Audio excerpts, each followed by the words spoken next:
Assalamualaikum warahmatullahi wabarakatuh. Bertemu kembali dengan saya Stephen Still in the house. Bagaimana keadaan kalian para makhluk bumi? Semua dalam keadaan baik-baik saja. Ya, rematik merupakan salah satu penyakit yang umum diderita oleh masyarakat. Ya, tidak terkecuali para penduduk negeri Wakanda ini. Ya, dalam konten ini saya akan menjelaskan 7 bahan alami yang bermanfaat untuk mengobati rematik. Apa saja? Tidak sedikit masyarakat yang mengeluhkan penyakit rematik. Tidak heran, rematik merupakan salah satu penyakit yang umum diderita oleh masyarakat. Sekedar informasi, rematik adalah penyakit yang diakibatkan otot atau persendian mengalami peradangan dan pembengkakan. Rematik bisa menyerang bagian sendi tubuh manapun. Jenis rematik pun bermacam-macam. Biasanya rematik bisa diredakan dengan mengkonsumsi obat pereda nyeri yang dijual secara bebas hingga obat antiinflamasi.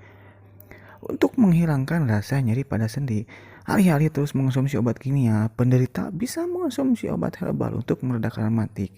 Nah, apa saja obatnya? Yang pertama adalah kunyit.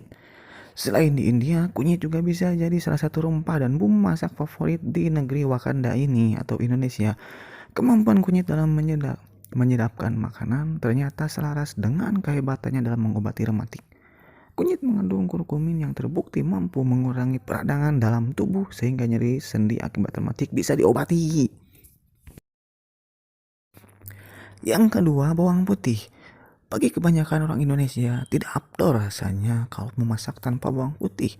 Ya, saudara kandung dari bawang merah ini ternyata bisa juga menjadi obat rematik alami.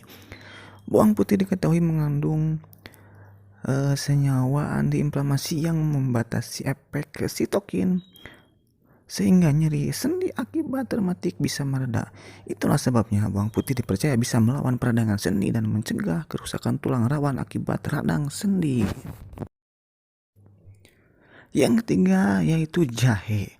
Tidak hanya di Korea Selatan, jahe juga menjadi rempah yang sangat diminati orang Indonesia. Kemampuannya untuk menghangatkan badan menjadi nilai plus tersendiri di mata warga lokal. Ternyata jahe juga bisa menjadi obat rematik alami karena bersifat antiinflamasi. Dunia medis pun mengakui kehebatan jahe sebagai obat rematik alami. Zat kimia yang dikandung jahe juga bisa mengobati rematik karena sifat antiinflamasi yang dimilikinya. Yang keempat, kayu manis. Di dunia barat, kayu manis dikenal sebagai pemanis, kue yang cukup digemari ya. Sementara itu di dunia medis, kayu manis sangatlah populer dengan sifat antiinflamasinya. Itulah sebabnya kayu manis bisa menjadi obat rematik alami. Terkadang rematik juga bisa membuat sendi membengkak loh. Kayu manis pun dipercaya bisa meredakan pembengkakan itu. Campurkan saja kayu manis ke dalam teh atau kopi supaya manfaatnya terasa. Mudah kan? Kemudian lada hitam. Kini ada lada hitam ya, lempah yang tidak sepedas cabai tapi tergolong dalam obat rematik alami. Bumbu dapur yang dikenal sebagai rajanya rempah-rempah ini memiliki sifat antiinflamasi, antioksidan, dan antibakteri. Penelitian pun membuktikan komponen kimia lada hitam seperti viverain sangatlah efektif untuk mengobati peradangan akut. Lalu cengkeh. Sakit perut, mual, radang, mulut, dan tenggorokan hingga rematik adalah segelintir penyakit yang ternyata bisa diobati dengan cengkeh. Nah, rempah-rempahan yang sering dijadikan tambahan dalam minuman teh ini ternyata bersifat antiinflamasi juga loh. Nah, setelah memahami tentang berbagai obat rematik alami di atas, ada baiknya Anda juga mengetahui pola gaya hidup yang sehat untuk meredakan gejala nyeri sendi yang dirasakan penderita rematiknya.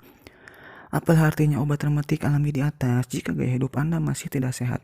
Maka dari itu, mari kita mengenali pola hidup sehat dan kita menjalankannya.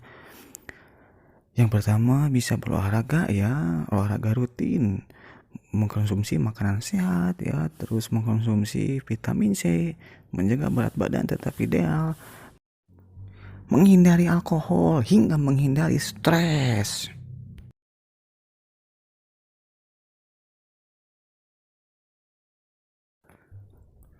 Nah, itulah tadi eh bahan-bahan alami yang dipercaya bisa mengobati ataupun meredakan penyakit rematik ya.